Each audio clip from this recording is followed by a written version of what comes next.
ನಮಸ್ಕಾರ ವೀಕ್ಷಕರೇ, public power ನ್ಯೂಸ್ಗೆ ಸ್ವಾಗತ ಸುಸ್ವಾಗತ. ಚಿಕ್ಕೋಡಿ ಕರ್ನಾಟಕ ರಕ್ಷಣಾ ವೇದಿಕೆಯಿಂದ ಚಿಕ್ಕೋಡಿ ಕ್ಷೇತ್ರದ ಶಿಕ್ಷಣಾಧಿಕಾರಿಗಳಿಗೆ ಸಾಂಕೇತಿಕ ಬೃಹತ್ ಪ್ರತಿಭಟನೆ.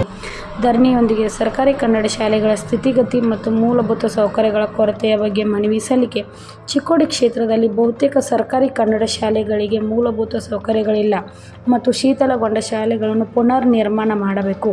ಕರ್ನಾಟಕ ರಕ್ಷಣಾ ವೇದಿಕೆ ಚಿಕ್ಕೋಡಿ ತಾಲೂಕು ಅಧ್ಯಕ್ಷರಾಗಿ ಸಂಜೀವ್ ಬಡಿಗೇರ್ ಇವರ ನೇತೃತ್ವದಲ್ಲಿ ಬೃಹತ್ ಪ್ರಮಾಣದಲ್ಲಿ ಪ್ರತಿಭಟನೆ ಮಾಡಲಾಯಿತು. ಶಾಲೆಗಳು ಶೀತಲಗೊಂಡಿವೆ ಮತ್ತು ಕೇವಲ ಗೋಡೆ ಸೀಳಿವೆ, ಹಂಚುಗಳು ಹಾರಿ ಹೋಗಿವೆ, ಸುಣ್ಣ ಬಣ್ಣವಂತೂ ಗೋಡೆಗಳಲ್ಲಿ ಕಾಣಿಸುತ್ತಿಲ್ಲ. ಬಡ ಮಕ್ಕಳು ಆತಂಕದಲ್ಲಿ ಶಿಕ್ಷಣ ಪಡೆಯುತ್ತಿದ್ದಾರೆ. ಶಾಲೆಗಳ ಕಡೆಗೆ ಗಮನ ಹರಿಸಲು ಮೇಲಾಧಿಕಾರಿಗಳಿಗೆ, ಶಾಸಕರಿಗೆ ಪುರ್ಸೊತ್ತು ಇಲ್ಲದ ಹಾಗೆ ಕಂಡುಬರುತ್ತಲಿದೆ ಎಂದು ಮನವಿಯಲ್ಲಿ ಉಲ್ಲೇಖಿಸಿದ್ದಾರೆ. ಪ್ರತಿಭಟನಾ ಸ್ಥಳಕ್ಕೆ ಚಿಕ್ಕೋಡಿ ಉಪವಿಭಾಗೀಯ ದಂಡಾಧಿಕಾರಿಗಳು ಸುಭಾಷ್ ಸಂಪ್ಗಾಮಿ ಆಗಮಿಸಿ ಸರ್ಕಾರಿ ಕನ್ನಡ ಶಾಲೆಗಳ ಬಗ್ಗೆ ಕೂಡಲೇ ಸಭೆ ಕರೆದು ಪುನರ್ ನಿರ್ಮಾಣ ಹಾಗೂ ಮೂಲಭೂತ ಸೌಕರ್ಯಗಳನ್ನು ಒದಗಿಸಲು ಪ್ರಯತ್ನ ಮಾಡುತ್ತೇವೆ, ನಮಗೆ ಕೆಲವು ಸಮಯ ನೀಡಿ ಎಂದು ಹೇಳುವ ಮೂಲಕ ಪ್ರತಿಭಟನಾಕಾರರ ಮನವೊಲಿಸುವಲ್ಲಿ ಯಶಸ್ಸನ್ನು ಕಂಡರು. ಡಿಡಿಪಿಐ ಸೀತಾರಾಮು ಅವರು ಕನ್ನಡ ಶಾಲೆಗಳ ಉಳಿವಿಗಾಗಿ, ತಮ್ಮ ಬೆಳವಣಿಗೆಗಾಗಿ ಸದಾ ಸಿದ್ಧರಿದ್ದೇವೆ. ಶೀಘ್ರದಲ್ಲಿ ತಮ್ಮ ಬೇಡಿಕೆಗಳನ್ನು ಈಡೇರಿಸಲು ಸರ್ಕಾರ ಮಟ್ಟದಲ್ಲಿ ಪ್ರಯತ್ನಿಸುತ್ತೇವೆ ಎಂದು ಹೇಳಿದರು. ಕರವೇ ಅಧ್ಯಕ್ಷ ಸಂಜೀವ್ ಬಡಿಗೇರ್ ಮಾತನಾಡಿ, ಶಿಕ್ಷಕರನ್ನು ಕೇವಲ ಶಿಕ್ಷಣಕ್ಕೆ ಮೀಸಲಾಗಿಡಬೇಕು. ಶಾಲೆಯ ಸ್ವಚ್ಛತೆಗಾಗಿ ಹಾಗೂ ಶಾಲೆಯ ಸಾಮಗ್ರಿ, ಆಸ್ತಿ ರಕ್ಷಣೆಗಾಗಿ ಪ್ರತ್ಯೇಕ ಸಿಬ್ಬಂದಿಗಳನ್ನು ನೇಮಕ ಮಾಡಬೇಕು. ಶಿಕ್ಷಣ ವ್ಯವಸ್ಥೆಯಲ್ಲಿ ಸಂಪೂರ್ಣ ಬದಲಾವಣೆಯಾಗಬೇಕು. ಕನ್ನಡ ಶಾಲೆಗಳ ಅಭಿವೃದ್ಧಿ ಆಗಬೇಕು. ಚಿಕ್ಕೋಡಿ ಕ್ಷೇತ್ರ ಶಿಕ್ಷಣಾಧಿಕಾರಿಗಳು ಪ್ರಭಾರಿಯಾಗಿ ಕೆಲಸ ಮಾಡುತ್ತಿದ್ದು, ಅವರಿಗೆ ಶಾಲೆಗಳ ಕಡೆಗೆ ಗಮನ ಹರಿಸಲು ಆಗದೆ ಕೆಲಸ ಒತ್ತಡದಲ್ಲಿ ವಿಫಲರಾಗಿದ್ದಾರೆ.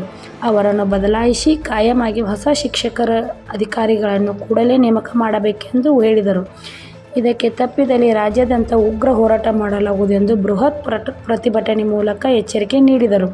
ಇದೇ ಸಂದರ್ಭದಲ್ಲಿ ಮಾತನಾಡಿದ ಸಮಾಜ ಸೇವಕರು ಚಂದ್ರಕಾಂತ್ ಹುಕ್ಕೇರಿ, ಕರ್ನಾಟಕ ರಕ್ಷಣಾ ವೇದಿಕೆ ಚಿಕ್ಕೋಡಿ ತಾಲೂಕು ಅಧ್ಯಕ್ಷರಾದ ಸಂಜೀವ್ ಬಡಿಗೇರ್ ಅವರು ಸತತವಾಗಿ ಸಮಾಜದ ಒಳಿತಿಗಾಗಿ ಹೋರಾಟ ಮಾಡುತ್ತಿದ್ದಾರೆ. ಪ್ರತಿಯೊಂದು ಶಾಲೆಗೂ ಸಿಸಿ ಕ್ಯಾಮೆರಾಗಳನ್ನು ಅಳವಡಿಸಬೇಕು ಮತ್ತು ತಡೆಗೋಡೆ ಗೇಟ್ಗಳನ್ನು ಅಳವಡಿಸಬೇಕು. ಜೊತೆಗೆ ಸರ್ಕಾರಿ ಶಾಲೆಗಳ ಉಳಿವಿನ ಬಗ್ಗೆ ತಮಗೆ ಮೇಲಾಧಿಕಾರಿಗಳಿಗೆ, ಶಾಸಕರಿಗೆ ಎಳ್ಳಷ್ಟು ಕಾಳಜಿ ಇರುವುದಿಲ್ಲ ಎಂಬುದು ಮೇಲ್ನೋಟಕ್ಕೆ ಸ್ಪಷ್ಟವಾಗಿ ಕಂಡುಬರುತ್ತಿದೆ ಎಂದು ತೀವ್ರವಾಗಿ ಆಕ್ರೋಶ ವ್ಯಕ್ತಪಡಿಸಿದರು. ಮತ್ತು ಪ್ರತಿಯೊಂದು ಶಾಲೆಗಳಲ್ಲಿ ಶುದ್ಧ ಕುಡಿಯುವ ನೀರಿನ ಘಟಕಗಳನ್ನು ಮಾಡಿಲ್ಲ ಎಂದು ಪ್ರತಿಭಟನೆ ಮೂಲಕ ಆಕ್ರೋಶ ವ್ಯಕ್ತಪಡಿಸಿದ್ದಾರೆ. ಎಲ್ಲ ಸಿಂತ್ಲಿಗೋಡೆ ಶಾಲೆಗಳ ಕಟ್ಟಡ ಪುನರ್ ನಿರ್ಮಾಣ ಆಗಗೊಳಿಸಬೇಕು ಮತ್ತು ಮೂಲಭೂತ ಸೌಕರ್ಯಗಳನ್ನು ಒದಗಿಸಬೇಕು ಎಂದು ಹೇಳಿದರು.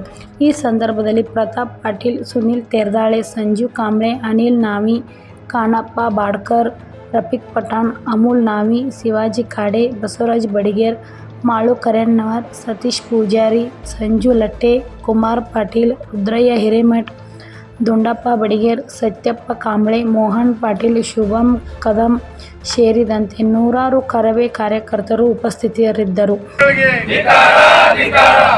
ಅಧಿಕಾರಿಗಳಿಗೆ